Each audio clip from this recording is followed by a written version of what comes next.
Coffee হাউসের আড্ডা গানটির সাথে বাঙালির ভালোবাসা নিয়ে নতুন করে কিছু বলার নেই। এই নামে একটি বাংলা ব্লগ আমরা শুরু করেছিলাম 2009-এ। সোশ্যাল মিডিয়ার ভিড়ে ব্লগটি হারিয়ে গেলেও সেই আড্ডার মেজাজ আমরা ফিরিয়ে এনেছি ও কলকাতার বাংলা পডকাস্টে। এখন স্টুডিওতে রেকর্ড হওয়া আড্ডার পাশাপাশি দেশ বিদেশের বাঙালিকে একই সূত্রে জুড়তে শুরু করছে আমাদের ভার্চুয়াল আড্ডাও। আপনাদের হোস্ট হিসেবে আমি অভ্র থাকছি অস্ট্রেলিয়ার মেলবোর্ন থেকে, আর সঙ্গে আছি নানান স্বাদের গল্প। শুনতে থাকুন কফি হাউসের আড্ডা ভার্চুয়াল। দর্শকদের অনেক শুভেচ্ছা জানিয়ে আমরা ও কলকাতার কফি হাউসের আড্ডা ভার্চুয়াল সিরিজের একটি নতুন পডকাস্ট এপিসোড শুরু করছি। আমার সঙ্গে রয়েছেন সৌভিক চক্রবর্তী। আমরা ও কলকাতার যেহেতু একটি সাহিত্য পত্রিকা এবং সেখানে আমরা মূলত বিভিন্ন ধরনের অডিও স্টোরি, শ্রুতি নাটক, কবিতা ইত্যাদি নিয়ে আমরা আলোচনা করে থাকি। এই প্রথমবার আমরা কিছুটা রাজনীতি নিয়ে কথা বলবো এবং সেই জন্য আমাদের গেস্ট হিসেবে আজকে রয়েছেন Souvik Chakraborty. Souvik, welcome to coffee হাউসের আড্ডা ভার্চুয়াল। আর আমাদের দর্শকদের জন্য যদি তুমি নিজের সম্পর্কে ছোট করে কিছুটা বলো। ধন্যবাদ অভ্র। আমার আমি সৌভিক চক্রবর্তী। আমি এখানে আমেরিকাতে ইউনিভার্সিটি অফ ম্যাসাচুসেটস অ্যামহার্স্টে political economy of research institute বলে একটি গবেষণা কেন্দ্রে, ওখানে আমি ফ্যাকাল্টি। মানে আমার আহ, পড়াশোনা এবং সমস্ত কিছুই কলকাতা সেন্ট জেভিয়ার্স কলেজ এবং তারপরে জওহরলাল নেহরু বিশ্ববিদ্যালয় দিল্লিতে। এবং তারপরে আমি এখানে এসে আমি ওই গবেষণায় আমি প্রধানত অর্থনীতি নিয়েই কাজ করি। আমার ওইটাই বিষয়। এবং আমার নিজের গবেষণার বিষয় ছিল যেটা ট্রেড এবং ইকোনমি, এবং সেটা আহ, আমাদের গরিব বা ডেভেলপিং কান্ট্রিজদের কিভাবে ইম্প্যাক্ট করে সেটা নিয়ে আমার কাজ প্রধানত। এবং এখানে আসার পর আমি ক্লাইমেট চেঞ্জ এবং তার যে বিভিন্ন রকম অর্থনৈতিক কি কি ইমপ্লিকেশনস হতে পারে সেটা নিয়ে কাজ করি, এবং সেটাই আমার প্রধান গবেষণার বিষয়। অনেক ধন্যবাদ সৌভিক। আজকে যে টপিকটা নিয়ে আমরা কথা বলবো সেটা আজকের পৃথিবীর একটা খুব বিতর্কিত বিষয়, এবং আমি এটা প্রথমেই আমাদের এপিসোডের শুরুতে এটা আমাদের দর্শকদের জন্য মূলত যেটা আমি একটু বলে দিতে চাই যে আমরা রাজনৈতিক কোনো পক্ষপাতিত্ব করতে আমরা এই এপিসোডটা করছি না। আমরা এখানে কোনো তুলনামূলক আলোচনার মধ্যে যাচ্ছি না। আমরা যেটা করার চেষ্টা করব যে আজকের আমেরিকা, সেখানে ডোনাল্ড ট্রাম্প যেভাবে অবস্থান করছেন, কিভাবে উনি এই জায়গায় এলেন এবং আজকে উনি যে পদক্ষেপগুলো নিচ্ছেন এবং সেটা নিয়ে সারা পৃথিবী জুড়ে বিভিন্ন রকমের প্রতিবাদ হচ্ছে। তো এইটাকে আমরা শুধু প্রতিবাদের আহ, পক্ষপাত থেকে দেখব না, আমরা বোঝার চেষ্টা করব যে উনি যে যে কাজগুলো করছেন বা যে যে পলিসিগুলোর দিকে যাচ্ছেন সেটা আমাদের ভবিষ্যৎকে কিভাবে এফেক্ট করতে পারে, মূলত আমেরিকার ভবিষ্যৎকে। এবং সেখান থেকে আমেরিকার ভবিষ্যৎ তো শুধু আমেরিকার নয়, যেহেতু এত বড় একটা ইকোনমি, সেটা একটা গ্লোবাল ইকোনমির সাথে সম্পৃক্ত। তাহলে এই যে আজকের আমেরিকাকে ডোনাল্ড ট্রাম্প যেভাবে প্রভাবিত করছেন, সেটা কি সারা পৃথিবীকেও কোনো না কোনোভাবে প্রভাবিত করার একটা জায়গা তৈরি করছে? এই জিনিসগুলো নিয়ে আমরা মূলত কথা বলবো। আমরা কোনো রকম রাজনৈতিক পক্ষপাতিত্ব, কে ভালো কে খারাপ, এই আলোচনার দিকে আমরা যাব না। এই জন্য আমরা আজকের এপিসোডটা শুরু করছি। তো সবিক, প্রথমে আমরা ধরে নিচ্ছি যে দর্শকদের কাছে আমেরিকার পলিটিক্স সম্পর্কে ধারণাটা খুব সীমিত। তো এখানে আমরা কি এই যে একটু রাজনৈতিক প্রেক্ষাপটটা একটু বুঝতে পারি যে এখানে কি ধরনের পার্টি রয়েছে, কিভাবে এখানে ইলেকশন হয়, বা আমরা এই যে ডেমোক্র্যাট রিপাবলিকান শুনি, এটা কি আমরা সরাসরিভাবে বামপন্থী দক্ষিণপন্থী বলতে পারি, না এখানে একটা গ্রে এরিয়া রয়েছে, কিভাবে এই রাজনৈতিক প্রতিষ্ঠানগুলো রয়েছে, তাদের মূল বক্তব্য কি, এটা যদি একটু প্রথমে বলে দেওয়া যায় তাহলে খুব ভালো হবে মনে হয়। এটা খুবই একটা গুরুত্বপূর্ণ প্রশ্ন। আহ, তোমার এই ডোনাল্ড ট্রাম্পের যে দুবার আমেরিকার নির্বাচনে বা মার্কিন যুক্তরাষ্ট্রের এই যে নির্বাচনে উনি জয়ী হলেন, সেটা বোঝার জন্য আমেরিকায় প্রধানত দুটো রাজনৈতিক দল। একটা যেরকম তুমি বললে, একটা রিপাবলিকান পার্টি আর একটা ডেমোক্রেটিক পার্টি। এবার ডেমোক্র্যাট এবং রিপাবলিকান এদের একটা ভিন্ন ইতিহাস আছে, এবং তারা কিভাবে করা হয়েছে এবং তাতে আমি অত ডিটেলস যাচ্ছি না। কিন্তু এখনকার পরিপ্রেক্ষিতে যেটা বলা যেতে পারে যে রিপাবলিকানদের সাথে অনেকটাই ধরা হয় যে তাদের যে রাজনৈতিক মতাদর্শ বা না রাজনৈতিক যে মতামত, সেগুলো তুমি বলতে পারো অনেকটাই দক্ষিণপন্থী রাজনীতির সাথে মানানসই। যেরকম ওদের অনেক কিছুই যেরকম অর্থনৈতিক দিক দিয়ে দেখতে গেলে, যেরকম ওরা অনেকটাই বলে যে কনজারভেটিভ বাজেট, বা ওদের যে ট্যাক্সের নীতি, সেগুলো হচ্ছে যে কিভাবে যারা ধনী শ্রেণীর মানুষ তাদেরকে হেল্প করতে পারে, এবং ওইটা যে তারা হেল্প করতে চায় আহ, এই কারণে নয় যে তারা বলে যে তারা ধনী শ্রেণীর মানুষদের জন্য এটা করছে। তারা এটা বলে যে এর দ্বারা ব্যবসার আর ব্যবসার বৃদ্ধি হবে, প্রচুর লোকের রোজগার হবে, এবং সেই হিসাবে ওদের অর্থনৈতিক নীতিগুলো ওই তথাকথিত ডানপন্থী দিকে যায়। এবং আরেকটা জিনিস যেটা বোঝায় যে ওদের অনেক দিক দিয়েই, যেরকম আরেকটা দিক যদি তুমি ভেবে দেখো, যেরকম মহিলাদের অ্যাবর্শন রাইটস বা এগুলো, এইসব নীতিতেও ওদের একটা স্পষ্ট বক্তব্য আছে যে তারা অ্যাবর্শনের বিরুদ্ধে, এবং এরকম বিভিন্ন রকমের নিয়মে ডেমোক্র্যাটসদের সাথে ওদের ডিফারেন্স আছে। এবার ডেমোক্র্যাটসরা কি বামপন্থী বা রিপাবলিকানরা কি দক্ষিণপন্থী এভাবে বলা যেতে পারে? এরকম নয়। দু দলই দু রকমের রাজনৈতিক লোক আছে, এবং ডেমোক্র্যাটদেরও প্রচুর অর্থনৈতিক নীতি আছে, যেগুলোকে তথাকথিত ভাবে আমরা যদি দেখি, প্রগতিশীল মানুষেরা বলবেন যে ওগুলোও দক্ষিণপন্থী নীতি। এবং ওদেরও অনেকগুলোই, যেরকম বিল ক্লিন্টন বা তোমার ওবামারও অনেকগুলোই নীতি ছিল, যেগুলোকে হয়তো মানুষ দক্ষিণপন্থী নীতি হিসাবেই দেখবে। এবং সেই অর্থে বলতে গেলে এই দুটো রাজনৈতিক দলের মধ্যে যে অর্থনৈতিক নীতির তরফে খুব যে পার্থক্য আছে, তা হয়তো বলা চলে না। এবং এখানে বলে রাখা ভালো যে ডেমোক্রেটিক পার্টির মধ্যেও একটা সেকশন আছে যারা প্রগতিশীল বা তথাকথিত ভাবে তার নিজেদেরকে বামপন্থী বলে করে, এবং তাদের ওই ফ্র্যাকশনটা, এটা ঠিকই যে ওটা ডেমোক্রেটিক পার্টির মধ্যে, এবং তারা নিজেদের অনেকগুলো পলিসি বা নিজেদের অর্থনৈতিক যে কিছু মতাদর্শ আছে বা কিছু বক্তব্য আছে, সেটাকে ডেমোক্রেটিক পার্টির মধ্যে যেটা হয় যে, এবং যেটা রিপাবলিকান পার্টির মধ্যে হয়, এই পার্টিগুলোর মধ্যে নিজেদের একটা নির্বাচন হয়, যেটাকে প্রাইমারি বলা হয়।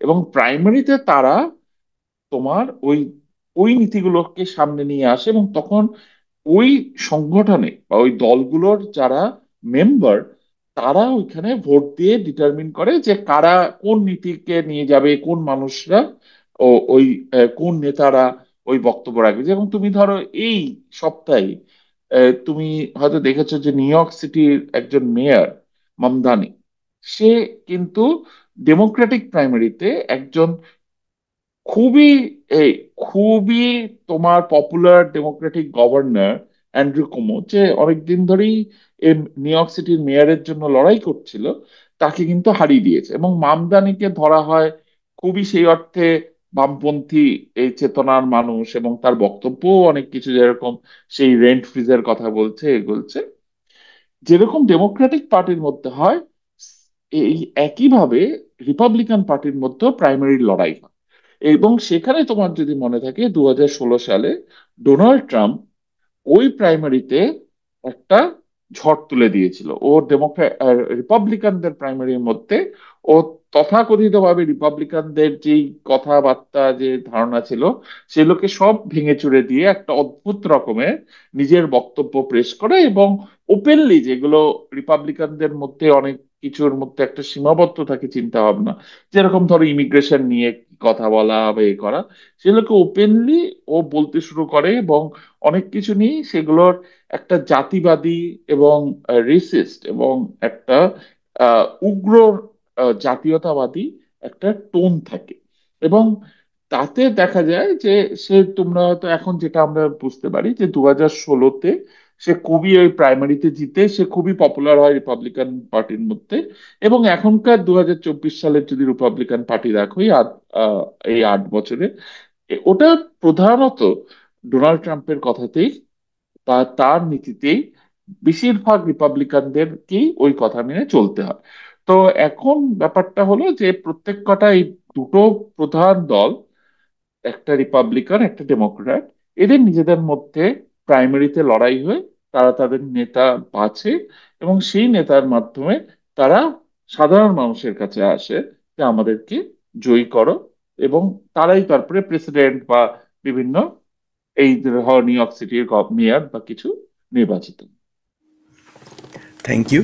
আমি এই প্রশ্নটা কেন করলাম সেটা আমি একটু ছোট্ট করে অস্ট্রেলিয়ার কনটেক্সটে বলবো, এটা যেহেতু একটা পডকাস্ট এবং অনেকেই শুনছেন, যে আমি যখন অস্ট্রেলিয়ায় এসে প্রথমবার ভোট দিই এবং যখন আমি বোঝার চেষ্টা করি যে কি কি পার্টি রয়েছে তারা কিভাবে কাজ করছে, তো এখানে হচ্ছে যে যে পার্টিটাকে লিবারাল বলা হয়, আমি প্রথমে ভেবেছিলাম তারা হয়তো বামপন্থী।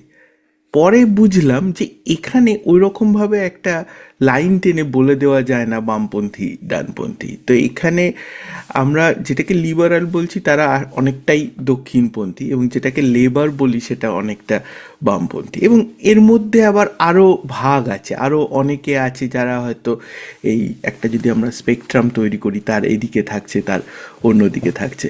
এবং সবচেয়ে মজার ব্যাপারটা হচ্ছে যে এই বছরে একটা আমাদের ফেডারেল ইলেকশন হয়েছে এবং তাতে একটা পার্টি উঠে আসে, সেটার নাম হচ্ছে ট্রাম্পেট অফ প্যাট্রিয়েট। তো তারা ট্রাম্পের সমর্থনে তারা ওরকম একটা নাম দিয়েছে, ট্রাম্পেট অফ প্যাট্রিয়েট। এবং তাদের পক্ষ থেকে যে ধরনের প্রোপাগ্যান্ডা চালানো হয়েছে সেটাতে অনেকেই খুব অবাক হয়েছে। যেমন আমরা নিজেরা ইমিগ্রেন্ট, আমরা এরকম মেসেজ পাচ্ছি যে ইমিগ্রেশন বন্ধ করো। তো অফকোর্স সেখানে আমাদের মনে হবে যে যে না, তাহলে হয়তো এই পার্টিটা সমর্থনের জায়গায় নেই। তো এটা আমি জাস্ট একটু বলে দেওয়ার চেষ্টা করলাম যে আমরা যে মূল আলোচনার দিকে যাব, সেখানে আমরা এটা বুঝে নেওয়া দরকার যে এই আমেরিকার যে আহ, রাজনৈতিক পরিমণ্ডল রয়েছে সেখানে এরকম সরাসরিভাবে হয়তো বলা যায় না বা যেত না, অ্যাটলিস্ট আজ থেকে কয়েক বছর আগে। একদমই। এবং তুমি যেই কথাটা বললে যে আহ, এই ট্রাম্পেট অফ পেট্রিয়টস বা এরকম রাজনীতির দলের মানে দক্ষিণপন্থী সেই অর্থে রাজনৈতিক দলের যারা জাতীয়তাবাদী এবং এই যে অ্যান্টি ইমিগ্রেশন এবং এইসব স্লোগানের উপর দাঁড়িয়ে আছে, এটা কিন্তু বিভিন্ন দেশে দেখা যাচ্ছে। মানে সেটা হাঙ্গেরিতে, আহ, আহ, জার্মানিতে এরকম পার্টি, ইটালিতে এরকম পার্টি, মানে এখন ইউরোপেও প্রচুর জায়গাতে। শুধু যে এটা আহ, আমেরিকাতে হয়েছে বা অস্ট্রেলিয়াতে হয়েছে না, তো এখন এই এই ট্রেন্ডটা বিভিন্ন ইউরোপিয়ান দেশেও দেখা যাচ্ছে, এবং অনেক জায়গাতেই এটা একটা খুব ডিস্টার্বিং ট্রেন্ড যেটা শুরু হয়েছে। আমরা একটু ডোনাল্ড ট্রাম্পের দিকে ফোকাস করব। এবং আমি চাই যে তুমি আমাকে যে অভিজ্ঞতার কথাটা বলেছিলে যে তুমি তখন আমেরিকায় নতুন এবং তুমি দেখছো যে ভোট হচ্ছে, তো আস্তে আস্তে ট্রাম্প প্রথমবার পাওয়ারে এলো। তো সেই অভিজ্ঞতার কথাটা যদি আমাদের দর্শকদের সাথে একটু শেয়ার করো, আমার খুব ইন্টারেস্টিং লেগেছিল ব্যাপারটা। এবং এটা বোঝা উচিত যে আমরা ইলেকশন নিয়ে যে উন্মাদনা আমাদের দেশে আমরা যেটা লক্ষ্য করে থাকি, সেইটা কিন্তু বিদেশে একেবারেই মিসিং। কিন্তু তারপরেও আজকে সেটার একটা সুদূর প্রসারী প্রভাব রয়েছে। তাহলে আমরা একটু শুরুর দিকে যাচ্ছি যে তুমি কিভাবে দেখলে ইলেকশন হচ্ছে, কিভাবে ট্রাম্প এলো পাওয়ারে, সেই জায়গাটা নিয়ে যদি আমরা একটু কথা বলি। তো যেহেতু আমি কলকাতা বা ভারতবর্ষেই বড় হয়েছি, তো আমাদের কাছে ইলেকশনটা একটা বড় উৎসবের মতো। মানে আমরা ছোটবেলা থেকে দেখেছি মা বাবার সাথে হেঁটে ভোটিং কেন্দ্রে যাচ্ছি, সেদিন ছুটি। তারপরে প্রচুর তার আগে 1 মাস, 2 মাস, অত 3 মাস অব্দিও সেই বিভিন্ন মিটিং মিছিল পাড়া দিয়ে এই কংগ্রেসের মিছিল যাচ্ছে, কখনো সিপিএম এর মিছিল যাচ্ছে। মানে ভোটটা একটা উৎসবের মতো। কিন্তু সেইখানে 2012-তে যখন আমি প্রথম এই বারাক ওবামার ইলেকশন দেখি, সেটা একটা অদ্ভুত অভিজ্ঞতা। আমি অফিসে যাচ্ছি, তোমার আমার ইউনিভার্সিটি বিশ্ববিদ্যালয়টা একটু দূরে, তো আমাকে অনেকটা গাড়ি চালিয়ে যেতে হয়। তো হাইওয়ে বা যেখান দিয়ে যাচ্ছিলাম, আমি আমি বুঝতেও পারিনি যে সেদিন ইলেকশন। ইনফ্যাক্ট বিশ্ববিদ্যালয়ে পৌঁছানোর জন্য অনেকগুলো আহ, মানে কান্ট্রি রোডস এটাকে বলে, মানে ছোট গ্রামের মধ্যে দিয়ে বা রাস্তা দিয়ে যেতে হয়। তখন আমি কিছু কিছু সিগনালে দেখতে পাই যে এরকম লোকে একটা দুটো পোস্টার নিয়ে দাঁড়িয়ে আছে যে আজ ভোট, বারাক ওবামাকে ভোট করুন। এবং আমি তখন বাড়ি এসে টিভিতে দেখি যে সেদিন সত্যিই ইলেকশন, এবং সত্যিই সেদিন নির্বাচন এবং নির্বাচনের রাত্রিবেলা। এটা যে আমার অজ্ঞতা তার থেকে বলছি না, এটার একটা প্রধান কারণ হচ্ছে যে আমাদের দেশে যেখানে এই ডেমোক্রেসিটা একটা উৎসবের মতো, এবং একটা আহ, মানুষ তাকিয়ে থাকে ভোট দেওয়ার, এবং রাজনৈতিক চেতনাটাও প্রচন্ড হারে বেশি আমার মনে হয় কলকাতা এবং পশ্চিমবঙ্গে, এবং আমার মনে হয় ভারতবর্ষেরই মানুষের মধ্যে সেই রাজনৈতিক চেতনাটা এখানে অতটা বেশি নয়। তার কারণ হচ্ছে, যেটা আমার প্রধানত মনে হয়েছে এখন, অবশ্যই একটু একটু করে পাল্টাচ্ছে বিষয়টা, যে 2012 বা ওই সময় এই যে ডেমোক্রেটিক বা রিপাবলিকান পার্টির মধ্যে যে সত্যি খুব একটা যে অন্তর আছে, মানুষ সেটা তাদের দৈনন্দিন জীবনের অভিজ্ঞতার মধ্যে বুঝতে পারত না।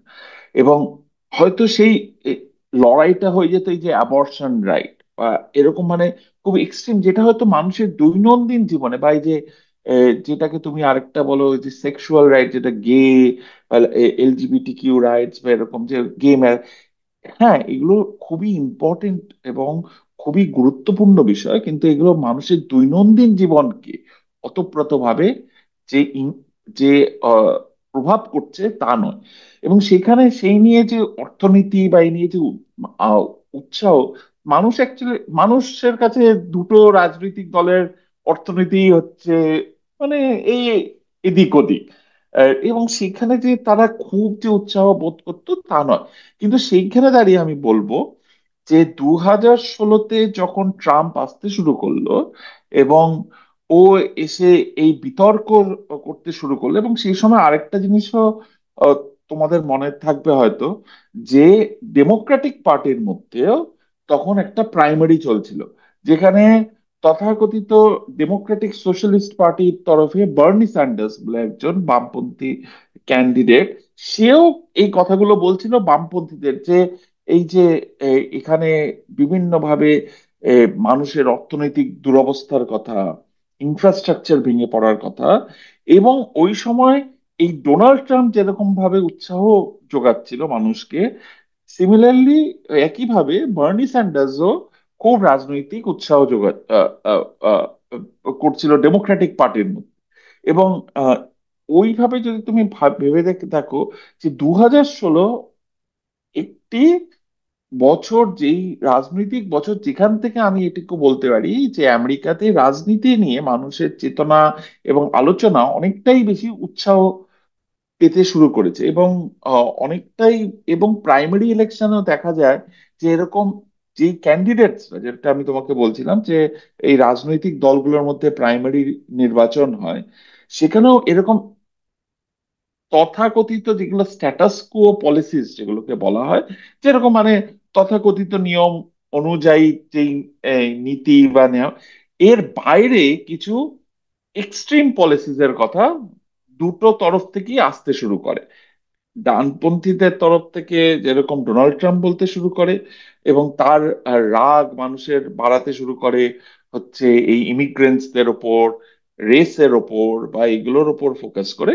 উল্টো দিকে বার্নি স্যান্ডার্স বলতে শুরু করে যে health care for all, Medicare for all, যে এখানে স্বাস্থ্য ব্যবস্থা ভেঙে যাচ্ছে, এখানে স্বাস্থ্য, সমস্ত মানুষকে স্বাস্থ্য দিতে হবে কারণ স্বাস্থ্য এত এক্সপেন্সিভ আমেরিকাতে। এর সাথে এই সব কথাও বলতে থাকে যে ইনফ্রাস্ট্রাকচার ভেঙে যাচ্ছে, একটা ওয়েজ বাড়ানোর কথা বলতে পারে, ইউনিয়নের কথা বলতে শুরু করে।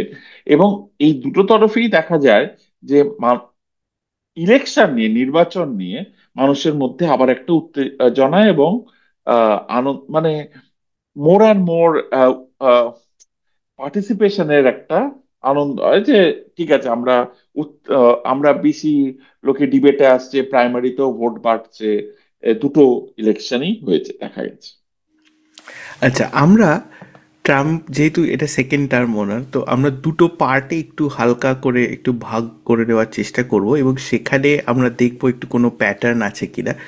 তো আমি দুটো প্রশ্ন রাখছি যে আমার যতটুকু মনে আছে যে ট্রাম্প প্রথমবার যখন পাওয়ারে এলেন তখন বোধহয় বিপক্ষে ছিলেন হিলারি, আর এবারের এইবারের এতে কমলা হ্যারিস ছিলেন। তো এখানে পলিসিগত দিক থেকে হিলারি বা কমলা যতটাই এগিয়ে থাকুন কিনা, এটা আমি একটু শুনেছি যতটুকু যা বন্ধু বান্ধবদের কাছে, যে আমেরিকার কমন পিপল তারা একজন মহিলা প্রেসিডেন্টকে দেখতে রাজি নয়, বা তাদের সেইখানে একটা গ্রহণযোগ্যতার কিছুটা অভাব আছে। আমি দক্ষতা নিয়ে বলছি না, গ্রহণযোগ্যতা নিয়ে বলছি। এবং দ্বিতীয় যে প্রশ্নটা করছি, যে সেটা মানে দুটোই রিলেটেড, যে ট্রাম্প কীভাবে পাওয়ারে এলেন, যে ট্রাম্প তো একজন ফেল্ড বিজনেসম্যান, এটা তো মানে এটা ওপেন সিক্রেট। ওর সময় উনি অনেকবার ব্যাংক্রাপসির জন্য ফাইল করেছেন, অনেক প্রজেক্ট করার চেষ্টা করেছেন যেগুলো হয়নি। তাহলে সেই জায়গা থেকে উনি কিভাবে প্রেসিডেন্ট হলেন, এইটা সম্পর্কে যদি কিছুটা আলোচনা করা যায়। তোমার দুটো প্রশ্নই খুব গুরুত্বপূর্ণ।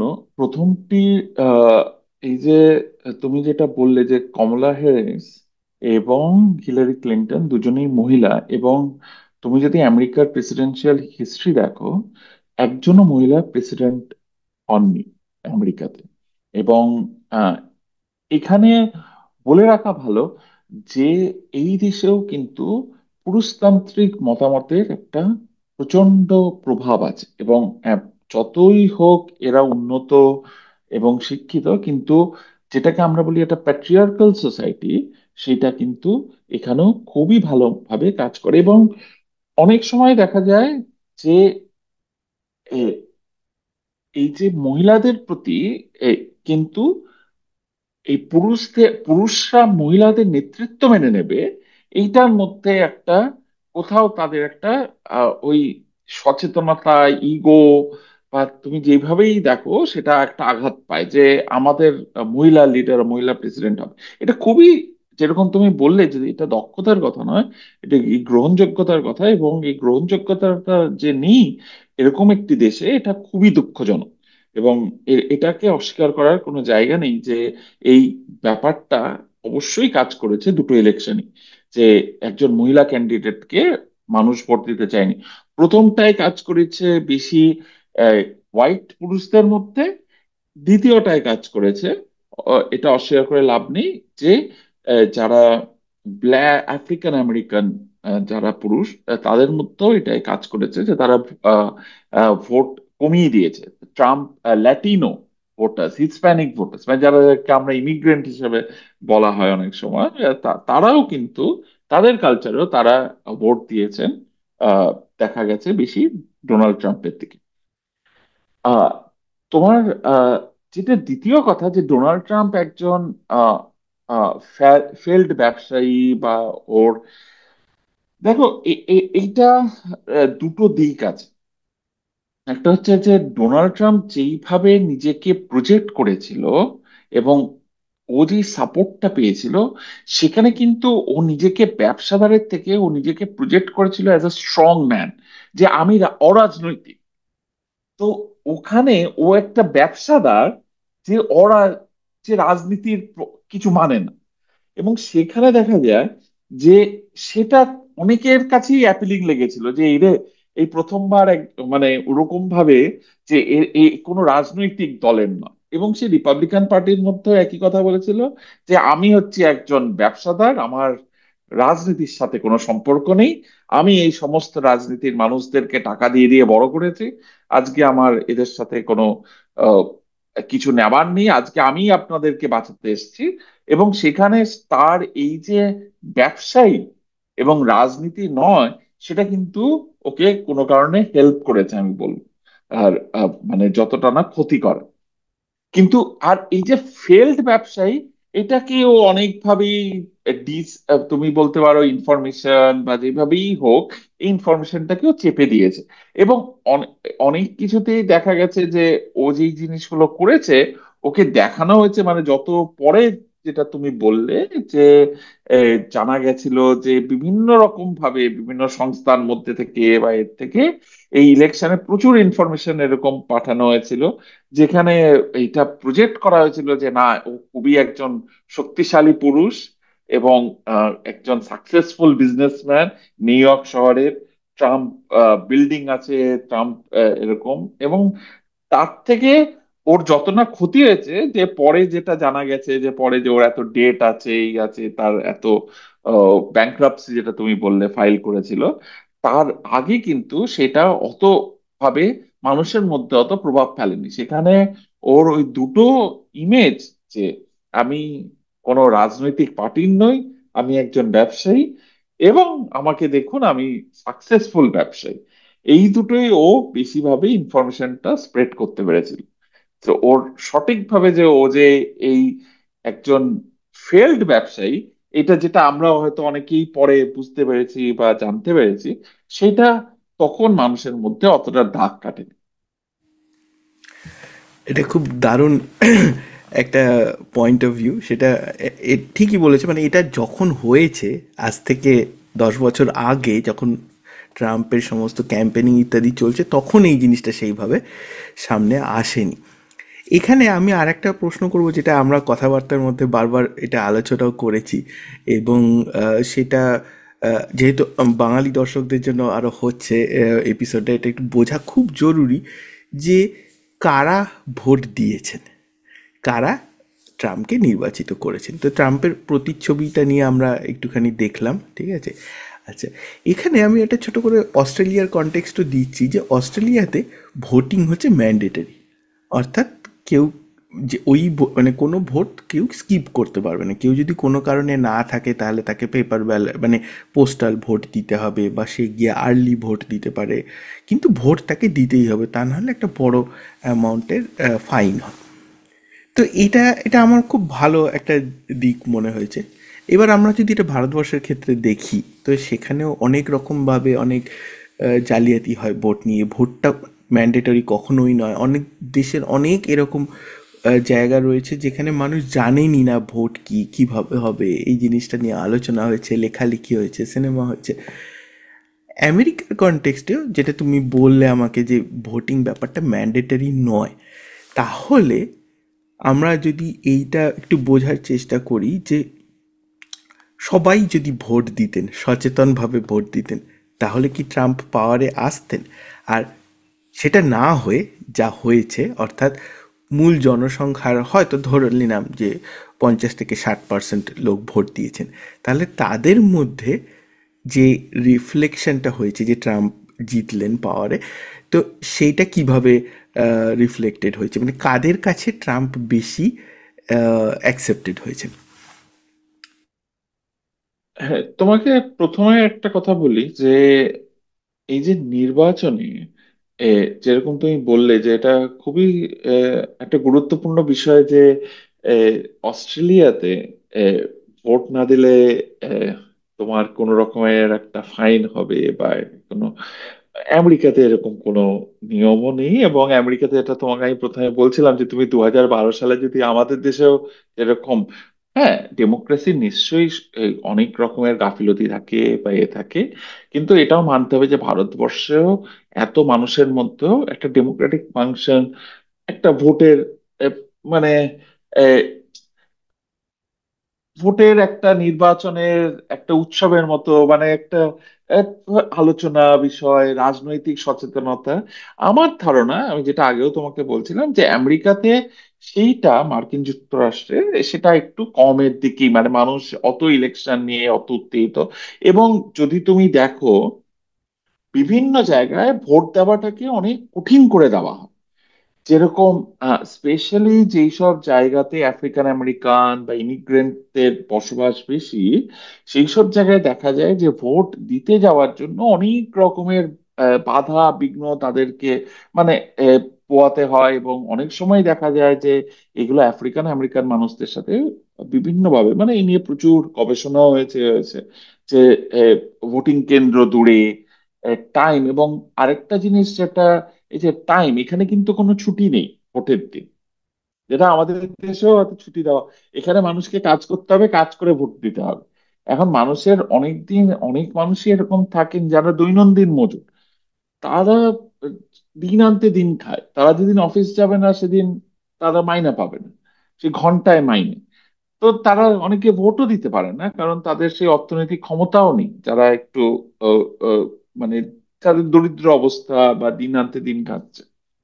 এবং সেই নিয়ে কিন্তু ওবামা এক সময় এটা নিয়ে অনেকই করেছিল যে ইলেকশন ডেটাকে একটা ছুটি দেওয়া হোক, মানে একটা ফেডারেল হলিডে, যেখানে মানুষ সবাই এসে ভোট দিতে পারে এবং তারা মাইনা পাবে, যেরকম অনেক যে July 4 independence day federal holiday.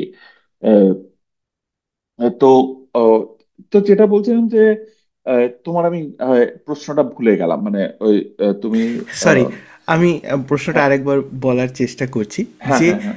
আমরা আজকে যেভাবে ট্রাম্প কিভাবে পাওয়ারে এসছেন, তার কতটা প্রোপাগেন্ডা, কতটা রিয়েলিটি, এই পুরো জিনিসটা নিয়ে যদি আমরা কারা ভোট অবহিত দিয়েছে? থাকতাম, হ্যাঁ তারা যদি হ্যাঁ ভোট দিত, তা এবং সবাই যদি ভোট দিত, তাহলে হয়তো ট্রাম্পের পক্ষে ক্ষমতায় আসা সম্ভব ছিল না। কিন্তু এই সমস্যাগুলোর জন্য একটা সাবসেট ভোট দিয়েছেন, এবং তাদের মধ্যে একটা সাবসেট ট্রাম্পকে জিতিয়েছেন। তো এখানে কারা ট্রাম্পকে ভোট দিলেন, এবং ইন ট্রু সেন্স তারা কি মেজরিটি? তারা কি সেই মানে 100% মধ্যে যদি আমি বলছি, ধরা যাক যে 45% ধরা যাক ট্রাম্পকে ভোট দিয়েছেন এবং ট্রাম্প জিতে গেছেন, যেহেতু ফুল অ্যামাউন্টে ভোটটা হয়নি, তাহলে সেইটা তো ট্রু রিফ্লেকশন অফ সোসাইটি হয়তো নয়। এই জায়গাটা কি তোমার, মানে এটা তুমি আমাকে যেভাবে বুঝিয়েছো আগে, সেইটা দিয়ে যদি একটু কথা বলা যায় যে কারা ভোট দিচ্ছেন, কি চিন্তার দিক হ্যাঁ। থেকে তারা ভোট দিচ্ছেন। আমার আহ, তুমি এটা স্ট্যাটিস্টিক্যালিও দেখতে পারো, মানে আহ, আহ, দেখা যাচ্ছে যে আমেরিকাতে যারা ট্রাম্পের যেটা মেজর সাপোর্ট বেস, সেটা হচ্ছে নন কলেজ এডুকেটেড, মানে যারা উচ্চশিক্ষা সেই অর্থে নন কলেজ এডুকেটেড হোয়াইট মেন। এবং আহ, ওইসব পরিবারে তাদের মধ্যে হোয়াইট ওমেনদের মধ্যেও দেখা যাচ্ছে যে ডোনাল্ড ট্রাম্পের প্রতি একটা এবং নন কলেজ এডুকেটেড দের মধ্যেই ডোনাল্ড ট্রাম্পের একটা বিশাল বড় প্রভাব। এবং এইটা বুঝতে গেলে আমেরিকার অর্থনীতি এবং শিক্ষা ব্যবস্থা দুটোকেই একটু আহ, গভীরভাবে দেখা দরকার। প্রথমত হচ্ছে যে আমেরিকাতে যে শিক্ষা ব্যবস্থা, সেটা কলেজ থেকে প্রচন্ডই এক্সপেন্সিভ। এবং আহ, তোমার এটা শুধু কলেজ তো দূরের, স্কুলের ব্যবস্থাও হচ্ছে যে তুমি যদি বড় অর্থনৈতিক ঘরের হও, তুমি যদি ধনী পরিবারের হও, তুমি তাহলে একটা ভালো জায়গায় থাকতে পারবে, তুমি তাহলে ভালো স্কুলে যেতে পারবে। এবং তুমি ভালো স্কুলে গেলে তুমি একটা ভালো কলেজে অ্যাডমিশন পাবে বা ভালো বিশ্ববিদ্যালয়ে অ্যাডমিশন পাবে। তার ফিজ এবং সমস্ত কিছু যদিও খুবই এক্সপেন্সিভ, এবং সেইগুলো তোমার, তো বেসিক রিকোয়ারমেন্ট একটা হচ্ছে ভালো পড়াশোনা করার জন্য, যে তোমার একটা অর্থনৈতিক আহ, ব্যবস্থা বা একটা অর্থনৈতিক মানে অ্যাটলিস্ট তোমাকে মিডল ক্লাস হতে হবে, তোমাকে সঠিকভাবে পড়াশোনা চালিয়ে যাওয়া। এবং দেখা যায় যে যারা অত বড়লোক নয় বা যাদের অত মধ্যবিত্ত নয়, নিম্ন মধ্যবিত্ত গরিব শ্রেণীর মানুষদের শিক্ষার একটা অভাব রয়ে গেছে। তারা ভালো স্কুল কলেজে যেতে পারছে না। তারা যেই টাউনে থাকছে বা যেই শহরে থাকছে, যেই স্কুলে যাচ্ছে, সেই স্কুলগুলো অত উন্নত নয়। সেখানেও টাকা পয়সার অভাব রয়েছে, টিচারের অভাব রয়েছে। এবং সেইখান থেকে তারা যখন কলেজে অ্যাডমিশনের জন্য যাচ্ছে, তারা তারা একটা প্রচন্ডই বাধার সম্মুখীন হচ্ছে যখন তারা কম্পিট করছে অন্য বাচ্চাদের সাথে, যারা একটা ধনী বা একটা ভালো জায়গা থেকে আসছে বা উচ্চ মধ্যবিত্ত ঘর থেকে আসছে। এবং সেখানে তাদেরকে কি হচ্ছে, তাদের যেতে হচ্ছে হয়তো ছোট কোনো একটা বিশ্ববিদ্যালয় বা ছোট একটা কলেজে। এবং অ্যাডমিশনের জন্য তাদের যে টাকা পয়সা দিতে হচ্ছে এবং যে পড়াশোনা করে তারা যে চাকরি পাচ্ছে, দেখা যাচ্ছে যে তাতে যে লোন নিতে হচ্ছে, তারা সেই চাকরির মাইনাতে সেই লোনই শোধ করতে পারছে। তাই অনেকের মধ্যেই এখন ধারণা হয়েছে যে পড়াশোনা উচ্চ শিক্ষা করে কোনো লাভ নেই এগুলো সময়ের, তার থেকে হাতের কাজ শিখে বা কিছু করে তারা নিজেদের মতো দৈনন্দিন জীবন যাপন করছে। এবং এইটা দেখা যায়, যেটা তোমাকে বললাম, যে এই এই যে একটা, এগুলো তো যেরকম আফ্রিকান আমেরিকান বা হিসপ্যানিক বা এদের মধ্যে এর একটা হিউজ প্রভাব রয়েছে, সিমিলারলি এটা দেখা যাচ্ছে যে আমেরিকাতে যেহেতু প্রচুর ভাবে যে উৎপাদনের একটা ব্যবস্থা ছিল, সেই উৎপাদন যেহেতু অন্য দেশে চলে গেছে, যেটাকে আমেরিকাতে বলে মিড ওয়েস্টার্ন পার্ট, যেটাকে ওরা রাস্ট বেল্ট বলছে।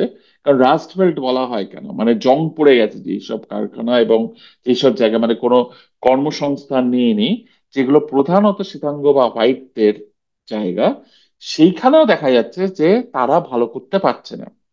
এবং এই এই এদের মধ্যে একটা অসম্ভবভাবে ক্ষোভ রয়েছে, এবং ক্ষোভটাকে প্রধানত এইখানে ট্রাম্পের ভূমিকা হচ্ছে খুবই ইম্পর্টেন্ট। ট্রাম্প এসে এখানে বলে যে দেখো, তোমাদের এই যে তোমাদের এই যে দশা, এই যে তোমাদের খারাপ অবস্থা, তোমাদের চাকরি নেই, তোমাদের অর্থনৈতিক ভাবে তোমরা সাফার করছো, এর প্রধান কারণ হচ্ছে যে এই যে সমস্ত ইমিগ্রেন্টরা আমাদের দেশে চলে আসছে, বাইরে থেকে লোক ঢুকে পড়ছে, ইল্লিগালি ঢুকে পড়ছে, এ করছে, এরা তোমাদের চাকরি বাকরি নিয়ে নিচ্ছে। এবং এটা আমেরিকাতে একটা তথাকথিত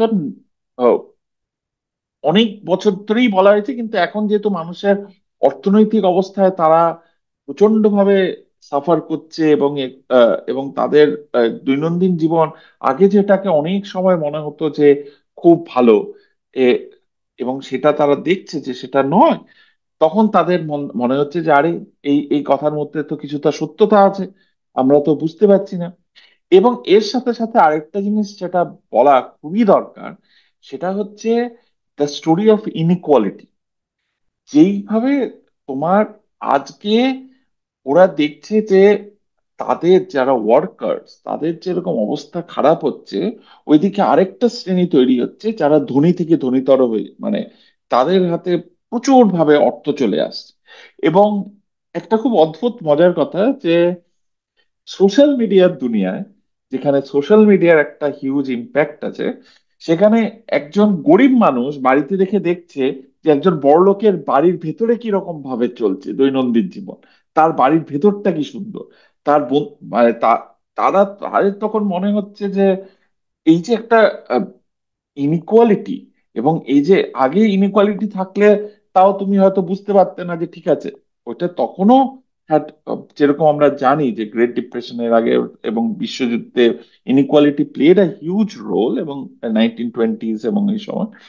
কিন্তু এখন সেই ইনইকুয়ালিটি আরো বড় একটা রোল প্লে করে। তার কারণ হচ্ছে সোশ্যাল মিডিয়া একটা ইনফ্লুয়েন্সের জন্য তুমি সবকিছু দেখতে পাচ্ছ। ইনস্টাগ্রামে একটা বড়লোকের জীবনধারা, একজন গরিব দেখছে বসে যে আরে আমার পাশের পাড়ায় একজন বড়লোক কিভাবে থাকে। তো এবং সেখানে যে রাগটা তাদের মধ্যে, তারা তো বুঝতে পারছে না যে এটা একটা আমেরিকান পুঁজিবাদী অর্থনৈতিক সিস্টেমের কিছু কিছু যেগুলো তো আমরা বেনিফিট যেগুলো দেখি, তার সাথে সাথে তার কিছু যেগুলো বলে যে মার্কেট ফেলিয়ার্স, যেগুলো ইকোনমিতে, অর্থনীতিতে যেখানে সরকারের সঠিক ভূমিকা পালন করা, গভর্নমেন্টে সেগুলো, বা পলিসির, অর্থনৈতিক পলিসির যেগুলো একটা নীতির যে প্রয়োজনীয়তা আছে, সেগুলো যেহেতু ঠিকভাবে করা হয়নি, এই গ্যাপ গুলো তৈরি হতে শুরু করে। এবং এই দুটো জিনিস, যেটা হচ্ছে একটা হচ্ছে শিক্ষার অভাব, এবং তার সাথে সাথে এই যে একটা ইনক্রিজিং ইনইকুয়ালিটি, সেটা মানুষের মধ্যে একটা অসম্ভব রাগ তৈরি করে, একটা ক্ষোভ তৈরি করে, এবং তারা সেখানে বুঝতে পারে না যে আমার এখানে। এবং এইখানে, এই পরিপ্রেক্ষিতে তোমাকে বুঝতে হবে যে ট্রাম্প এসে এই জয়ের কথা, বা এই যে, মানে ট্রাম্প কেন জিততে পারলো, এটা, এই দুটো জিনিস প্রচন্ড ভাবে কাজ করেছে মানুষের মনে। এবং তুমি হয়তো ভাববে, বা অনেকের মনে হয়তো, তোমার শ্রোতাদের মনে হয়তো প্রশ্ন আসবে যে আচ্ছা, এখানে তো বামপন্থীরা বা বার্নি স্যান্ডার্স বা এরাও কিন্তু কিছুটা পপুলারিটি পেয়েছিল। কিন্তু যেহেতু আমেরিকা প্রধানত একটা পুঁজিবাদী দেশ, এবং সেখানে একটা ক্যাপিটালিস্ট কান্ট্রিতে সারাক্ষণই প্রচার চলেছে যে বামপন্থীরা কত খারাপ, সোশ্যালিস্টরা কত খারাপ, সেখানে এরকম ভাবে একজন বামপন্থী নেতাদের উঠে আসা খুবই ডিফিকাল্ট।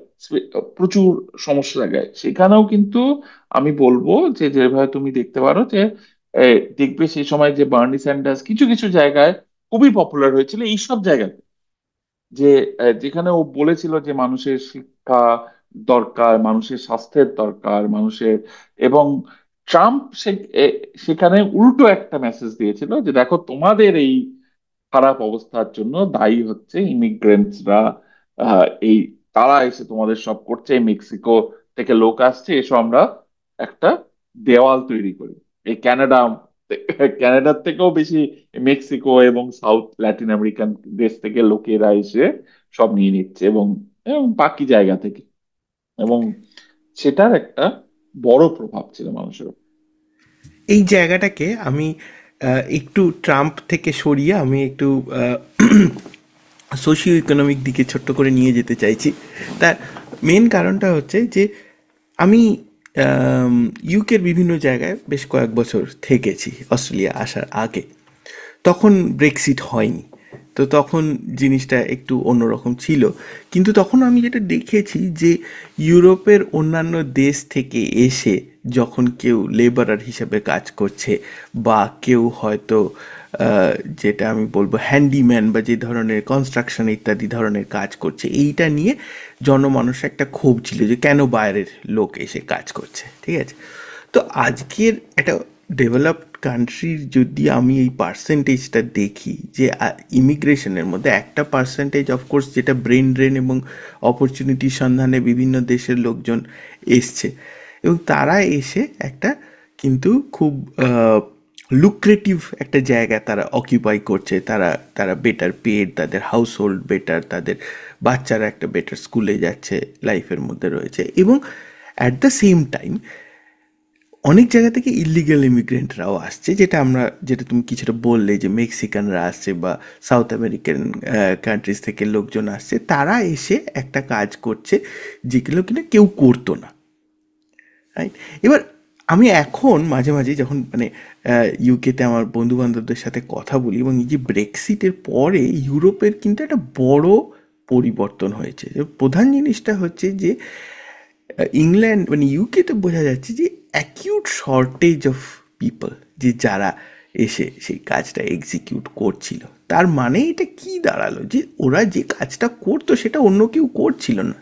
তারা ডেসপারেট বলে, যারা হয়তো ইলিগাল ইমিগ্রেন্ট বা যারা হয়তো ইইউ এর মাধ্যমে চলে আসছে। এবং ইউরোপে আরেকটা সমস্যা আছে যে এই সি রুটে অনেক ইলিগাল ইমিগ্রেন্ট তারা চলে আসে, ফ্রান্সে চলে আসে বা গ্রিসে চলে আসে, তারপর ইইউ এর রুট ধরে ইংল্যান্ডে চলে আসে। তো মানে ইলিগাল ইমিগ্রেন্ট যেটা আমরা আমেরিকায় যে সিচুয়েশনটা দেখছি, সেটা ইউরোপেও একটা খুব বড় পরিমাণে ছিল বা এবং এখনও আছে।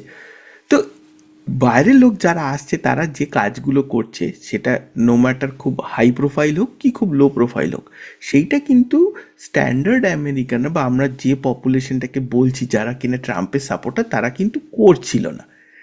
তাহলে তারা এই থ্রেটেন্ড ব্যাপারটা ফিল করা কেন শুরু করলো? মানে এটা নিয়ে কি তুমি কিছু অবজার্ভ করেছো? এটা নিয়ে তোমার কি মতামত?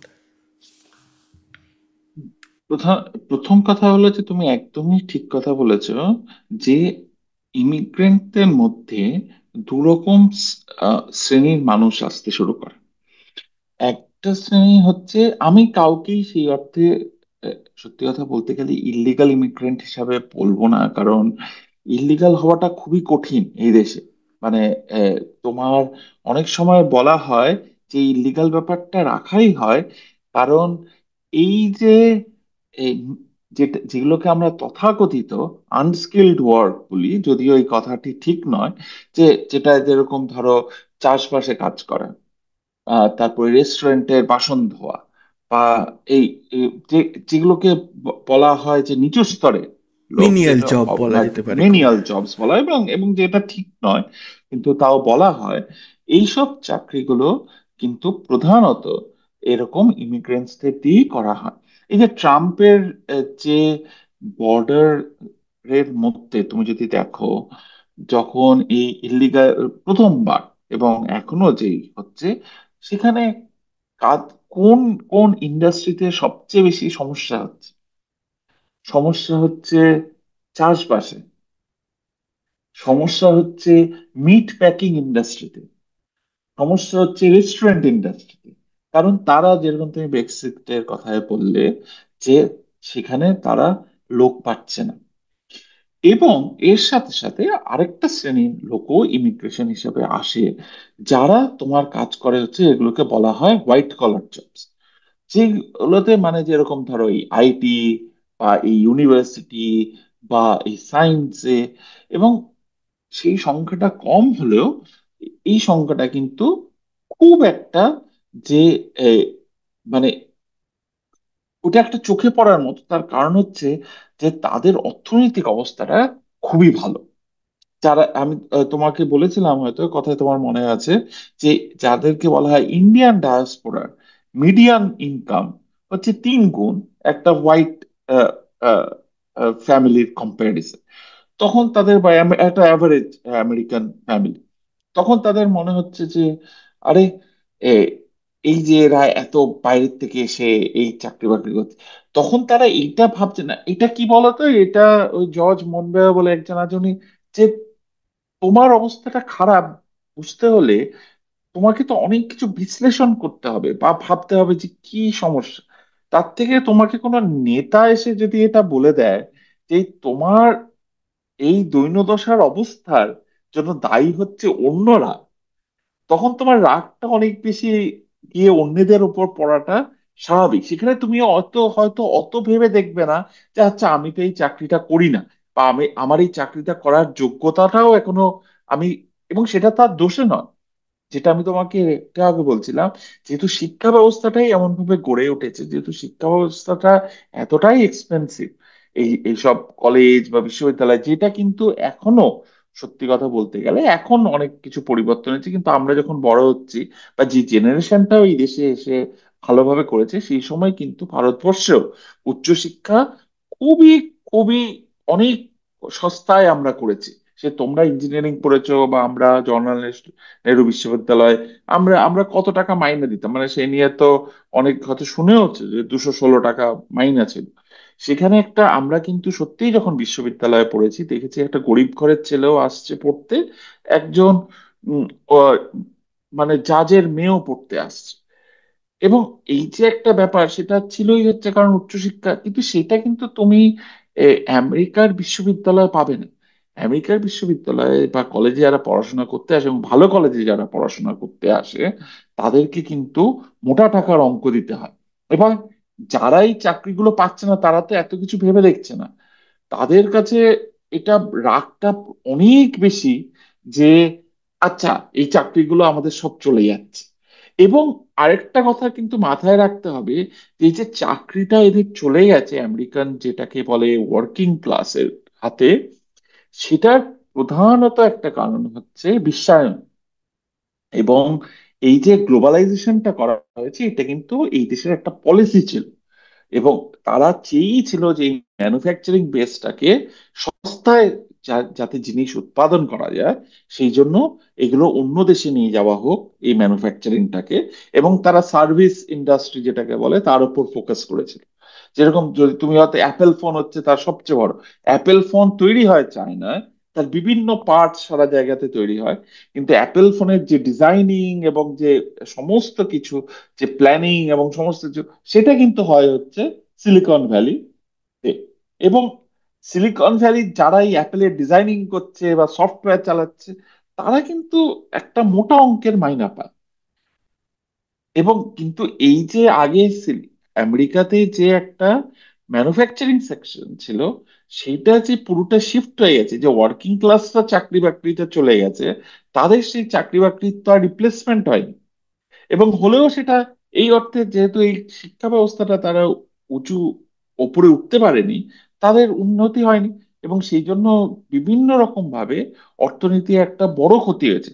এবং সেইখানেই তুমি দেখতে পাবে যে এটার সাথে এখন ওতপ্রোতভাবে জড়িত। এবং তুমি এই যে হয়তো শুনেওছো যে প্রচুর এই যে ট্যারিফ, যে আমরা ট্রেড আর ফ্রি ট্রেড নয়, এখন ট্যারিফ বসিয়ে দেবো, কারণ আমাদেরকে আবার প্রোডাকশন ফিরিয়ে নিয়ে আসতে হবে নিজেদের দেশে। এটা কেন? তার কারণ হচ্ছে যে এই দেশের এই যে শ্রেণী ছিল যারা হাতের কাজ করতো, এবং তাদের নেই, তাদের চাকরি চলে গেছে। এবং তারপরে কি তারা সত্যি কথা বলতে গেলে তুমি হয়তো এগুলো হয়তো অনেকটা মানসিক ভাবে ভেবে দেখতে গেলে, এবার তারা কি গিয়ে সেই যে কারখানায় কাজ করেছে সে কি গিয়ে এখন চাষবাসে কাজ করবে? সে তো করবে না। কিন্তু তাকে কি বলা হচ্ছে যে তুমি এই যে চাকরিটা হারিয়ে গেছো কেন? কারণ ওই দেখো একটা মেক্সিকানের ছেলে, সে চাষবাস আহ, মানে সে এসে তোমার চাকরি নিয়ে নিয়েছে, এবং সে হয়তো দেখছে যে মিট ইন্ডাস্ট্রিতে কাজ করছে। এবার সে কি মিট ইন্ডাস্ট্রিতে গিয়ে কাজ করবে? আমার ধারণা সে করবে না। কিন্তু তার রাগটা আছে যে হ্যাঁ, ওরাই এসে আমার চাকরিটা নিয়ে নিল। তুমি একেবারেই একদম যথাযথভাবে জিনিসটা বললে। আচ্ছা, আমি একটা ছোট্ট করে বলছি, আমরা কিন্তু প্রায় 1 ঘন্টার কাছাকাছি আমরা ইউজ করে ফেলেছি। তো আমরা দর্শকদের জন্য যেটা বলছি যে আমরা আজকে প্রথম পর্ব হিসাবে আমরা ট্রাম্প কিভাবে তারা ক্ষমতায় এলেন এবং রাজনৈতিক প্রেক্ষাপটটা একটু বোঝার চেষ্টা করব। আমরা আরেকটা এপিসোড করব যেখানে আমরা আরেকটু ডিটেলে গিয়ে আলোচনা করব যে ট্রাম্প যে কাজগুলো করছেন। এতক্ষণ আমাদের কথা হচ্ছিল যে ট্রাম্প কিভাবে এলেন, কেন এলেন, এবং পরের দিন কিন্তু আমরা আরেকটা এপিসোড করব যেখানে আমরা আলোচনা করব যে ট্রাম্প যে পলিসিগুলো নিচ্ছেন বা নিয়েছেন বা প্রমিস করেছেন সেগুলোর এফেক্ট কী। এবং আপনারা যারা এই সম্পর্কে কিছু জানতে চাইবেন তারা সেটা কিন্তু আমাদের কমেন্টে জানাতে পারেন। আমাকে বা সৌভিককে যারা ব্যক্তিগতভাবে চেনে তাদেরও আলাদা করে জানাতে পারেন, ও কলকাতার বিভিন্ন গ্রুপ টুপ আছে সেখানেও জানাতে পারেন আর কি। ঠিক আছে, আচ্ছা, এবার আমরা একটু কন্টিনিউ করি। আমার আরও দুটো প্রশ্ন আছে আজকের এই আলোচনাটাকে একটা কনক্লুশনের দিকে নিয়ে যাওয়ার জন্য। সেটা হচ্ছে যে আমেরিকায় যেটা আমরা বাইরের দেশের মানুষ সাধারণত পুঁজিবাদ বলি, কতটা বাইরের থেকে বুঝতে পারি কি পারি না সেটা আমি সবার ক্ষেত্রে জেনারেলাইজ তো করতে পারবো না। আমি একটা ছোটো উদাহরণ দিচ্ছি। সেটা হচ্ছে যে আমার কদিন আগে আমার এক বন্ধু ছিল, আমার সহকর্মী, অস্ট্রেলিয়াতে। তা সে একটা আমেরিকায় চাকরির অফার পায়। তো অস্ট্রেলিয়ায় এরকম একটা নিয়ম আছে যে কারোর যদি অস্ট্রেলিয়ান সিটিজেনশিপ থাকে তার পক্ষে খুব সহজে আমেরিকা যাওয়া যায়। তো সেখানে তার ভিসাটা খুব সহজে হয়ে যায়, সে সহজে কাজকর্ম পেয়ে যায় এবং অস্ট্রেলিয়ার তুলনায় সে একটু বেটার টাকা পয়সা পায়। তো সে কি করে যে তার ফ্যামিলিকে অস্ট্রেলিয়ায় রেখে সে নিজে আমেরিকায় চলে যায় এবং সে এখনও ওখানেই রয়েছে। এবং তার সাথে আমি যখন কথা টথা বলে যেটা বুঝতে পারি সেটা হচ্ছে যে, তো বছরে একবার দেখা হয় সে যখন মেলবোর্নে আসে, যে আহ, আমরা অস্ট্রেলিয়ায় দেখি কি যে একটা মানে পাবলিক ট্রান্সপোর্ট প্রচণ্ড ভালো এবং মানে এটা অনেক ফ্রেন্ডলি। যে মানে আমরা যে শ্রেণীবিন্যাসটা করার চেষ্টা করলাম সকলের কাছে, সে যদি প্রচুর টাকা অর্থ উপার্জন করছে বা খুব কম আহ, অর্থের মধ্যেও রয়েছে, দুজনের কাছে কিন্তু এই জিনিসটা অনেক ফ্রেন্ডলি, অনেকটা একটা সোশ্যালিস্ট স্ট্রাকচার আছে। এবং তার মেন কারণটা হচ্ছে যে এটা পাবলিক ওয়েলবিইং বা কমন ওয়েলবিইংয়ের একটা জায়গা রয়েছে।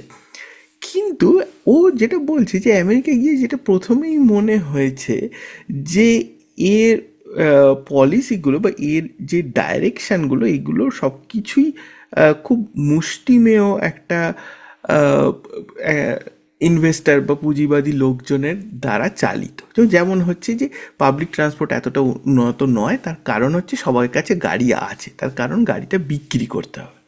এই এই জায়গাটা একটা রয়েছে যেটার দিক থেকে হয়তো আমেরিকা অস্ট্রেলিয়া এটা কম্প্যারিজন এরকমভাবে হয়তো করা যাবে না।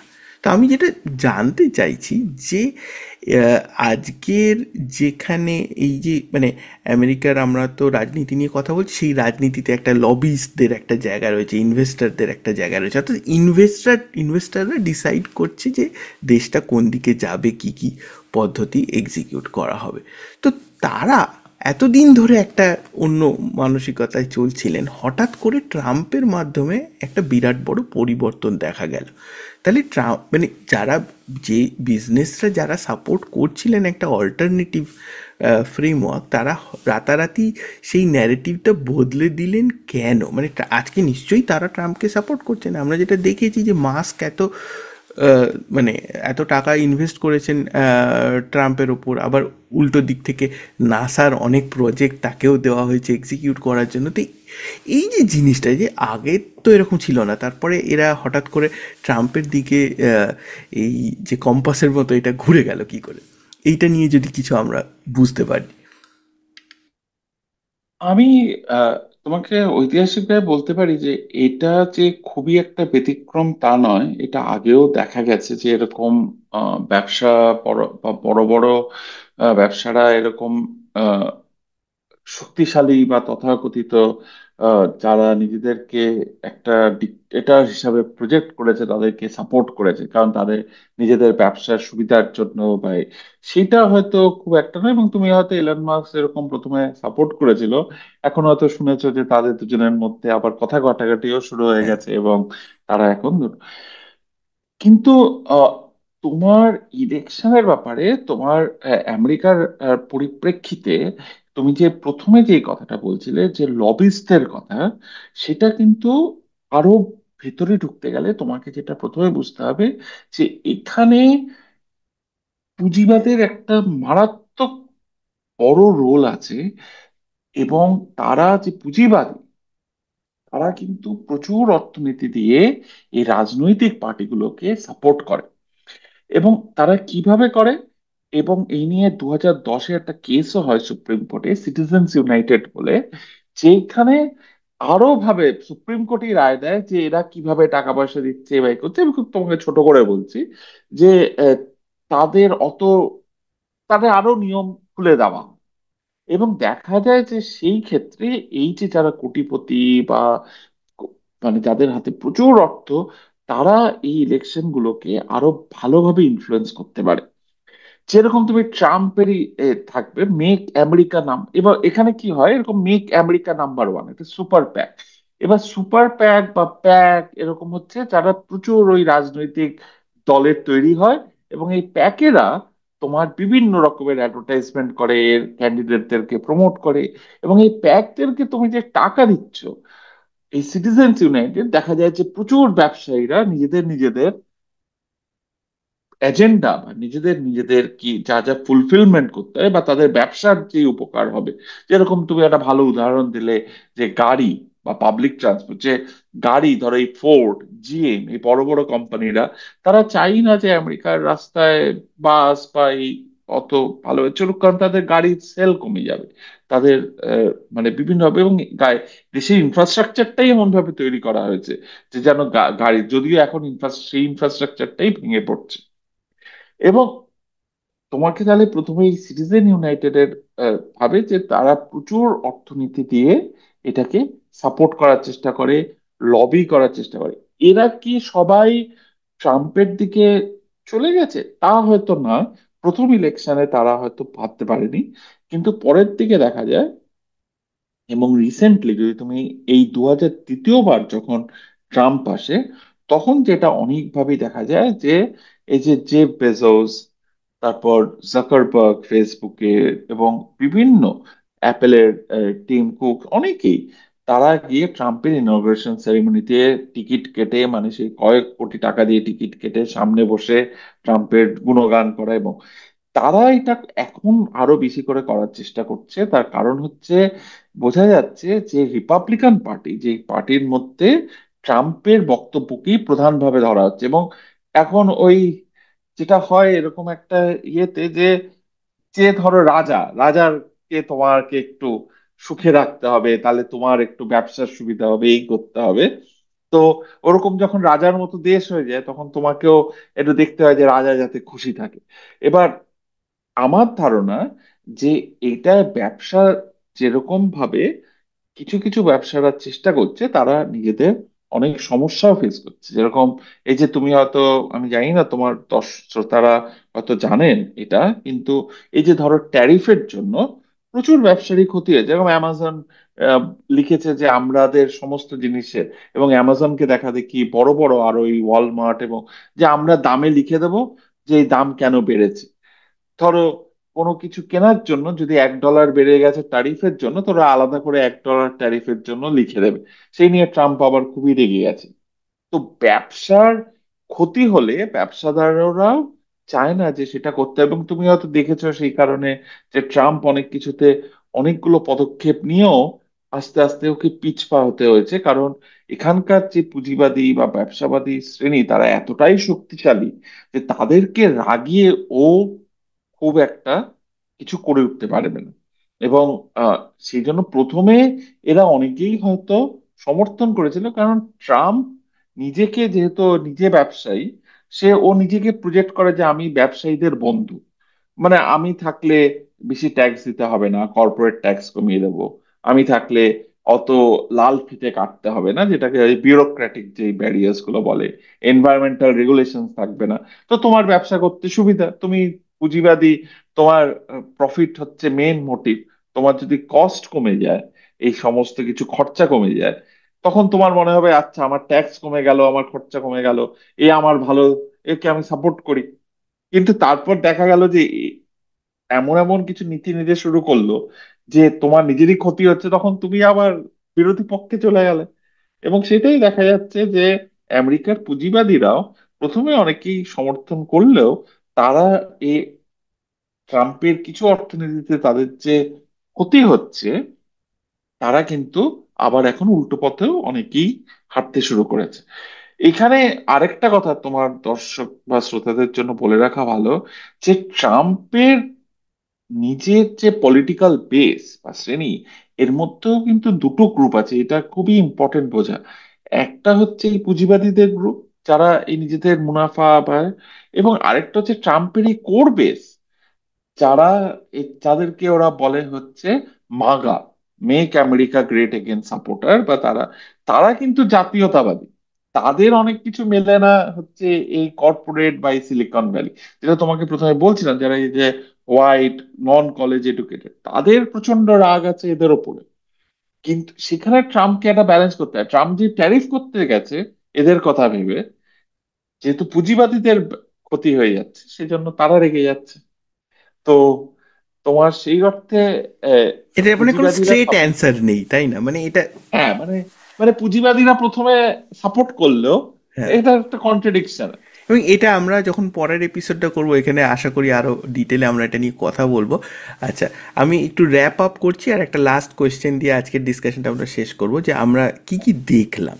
যে আমরা হচ্ছে প্রথম কথা আমেরিকার কি রাজনৈতিক প্রেক্ষাপট একটু বুঝলাম।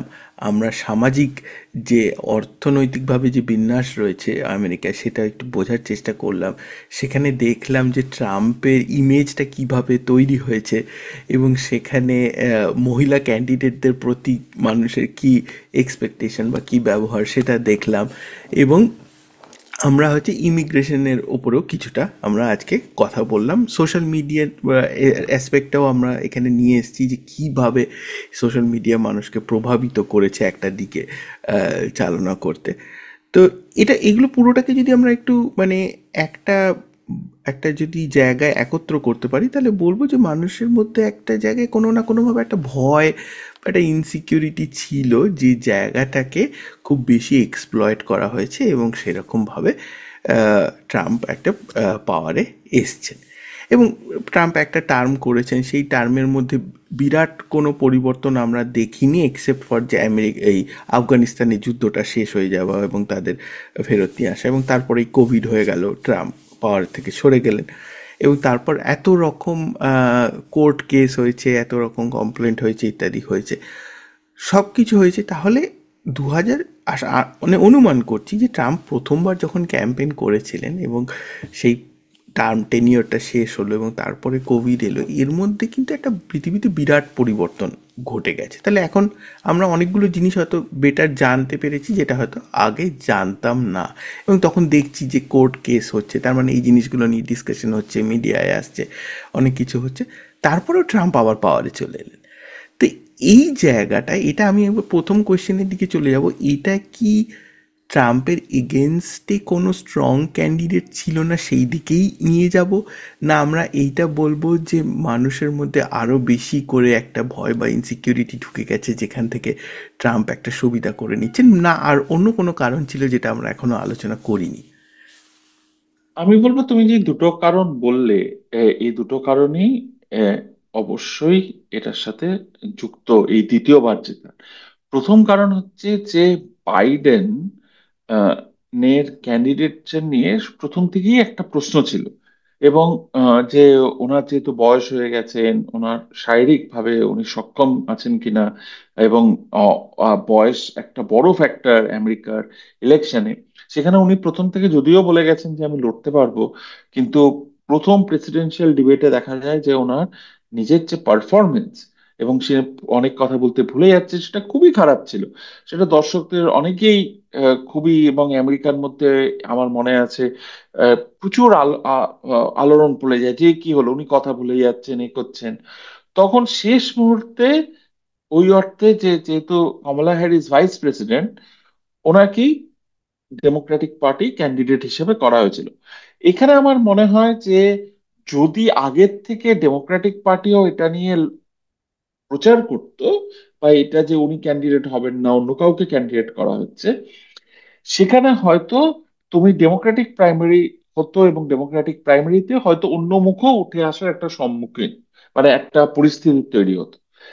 কমলা হ্যারিস যেহেতু আহ, ওই অ্যাডমিনিস্ট্রেশনেরই পার্ট ছিল এবং সেখানেই করা হয়েছে, সেখানে ওনাকে ওই অ্যাডমিনিস্ট্রেশনের অনেক ডিসিশনকে সাপোর্টও করতে হয়েছে, এবং ভুল ডিসিশনকেও নিয়েও এগোতে হয়েছে, এবং তার যে মানুষের উপর অর্থনীতির যে একটা প্রভাব ছিল, সেটাকেও ওনাকে ধরা হয়েছে যে উনিও এই নীতিগুলোর একটা পার্ট। এবং সেইখানে তোমার যে কথাটা তুমি বললে, সেখানে দ্বিতীয় অংশে আসা, যে মানুষ কিন্তু অর্থনৈতিকভাবে, যেখানে আমেরিকার যারা শ্রমিক শ্রেণীর মানুষ, তারা কিন্তু অর্থনৈতিকভাবে প্রচন্ডই ইম্প্যাক্টেড, এবং প্রচন্ডই ভাবে তাদের খারাপ সময় গেছে। কারণ এইটা একটা আনপ্রেসিডেন্টেড ইনফ্লেশনারি ফেজ গেছে, যে সময় জিনিসপত্রের দাম কোভিড এর পর মারাত্মকভাবে একটা বৃদ্ধি পেয়েছে। এবং দেখা যায় যে মানুষের কিছুটা হলেও রোজগার বাড়লেও, তোমার সেই অর্থে তাদের অলরেডি যে অবস্থার, তাদের অর্থনৈতিক অবস্থা, এটা আমি বলছিলাম তোমাকে, যে 2016 সালেও, তারপরে তুমি নিজেই যেটা বললে যে এমন কোনো পরিবর্তন হয়নি তাদের দৈনন্দিন জীবনে, এবং দেখা যাচ্ছে তারপরেই দাম বেড়ে যাচ্ছে, ইনফ্লেশন হয়েছে, এবং কোভিডের জন্য তার একটা বিশাল জীবনধারায় ইম্প্যাক্ট পড়েছে। এবং তখন মানুষের আরো যেটা হয়েছে, যে এই যে তাদের যে একটা দৈনন্দিন দিন অবস্থা, সেটা আরো খারাপ হয়ে গেছে। এবং তখন তারা দুটো জিনিস হয়েছে, তাদের একটা অসম্ভব রাগ হয়েছে, এবং তারা কমলা হ্যারিসকে ভেবেছে যে এ এসে, এবং কমলা হ্যারিস নিজেও যেটা রাজনৈতিক প্রচারে যেটা বলে গেছে, যে আমি এই বাইডেনেরই পলিসি আরো এগিয়ে নিয়ে যেতে চাই। হ্যাঁ, ওই পলিসির মধ্যে কিছু একটা দুটো ভালো জিনিস থাকতে পারে, কিন্তু তার মধ্যে আবার কিছু খারাপ জিনিস আছে, এবং সেগুলোই মনে করেছে মানুষ যে তাহলে তো আমাদের এর কোনো পরিবর্তনই হবে না। এবং সেখানে তারা ট্রাম্পকে ভেবেছে। আবার তোমাকে যেটা আমি প্রথমে বলছিলাম, এটা আমরা ভালোভাবেই এটা দিয়ে শেষ করতে পারি, এটা ভেবে যে রাজনৈতিক অবস্থা কিন্তু এখন সেই তথাকথিত সোজা পথে চলছে না। এখন রাজনৈতিক অবস্থায় মানুষ কিছু একটা পরিবর্তন চাইছে, কারণ তারা তাদের দৈনন্দিন জীবনে ওই যে তথাকথিত নিয়ম মেনে যে রাজনীতি বা ইয়ে, তারা দেখছে যে তাদের দৈনন্দিন জীবনে তার কোনো উপকার হচ্ছে না। ওরা চায় যে তাদের একটা কোনো নতুন কিছু পরিবর্তন আসুক, এবং নতুন কিছু অর্থনীতি এবং অন্য রকমের নীতি নিয়ে মানুষ তাদের জীবনে একটা পরিবর্তন আনবে। এবং সেই পরিবর্তনের আশায় কোন দিকে মানুষ যায়, সেটা আমরা দেখেছি যে সেটা ট্রাম্পের দিকে গেছে, কারণ সেখানে কমলা হ্যারিসের পলিসি খুব একটা যে ডিফারেন্ট কিছু বলছিল সেটা নয়। Thank you.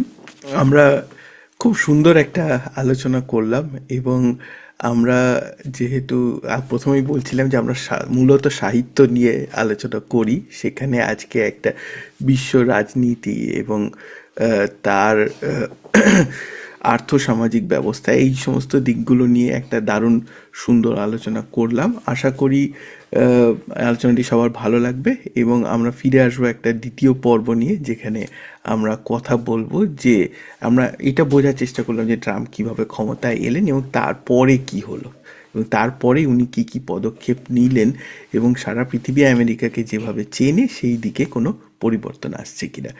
তো সৌভিক, অনেক ধন্যবাদ আজকে আড্ডায় অংশগ্রহণ করার জন্য। আমাদের ও কলকাতার সমস্ত টিমের তরফ থেকে আমি তোমাকে অনেক শুভেচ্ছা জানাই। ধন্যবাদ।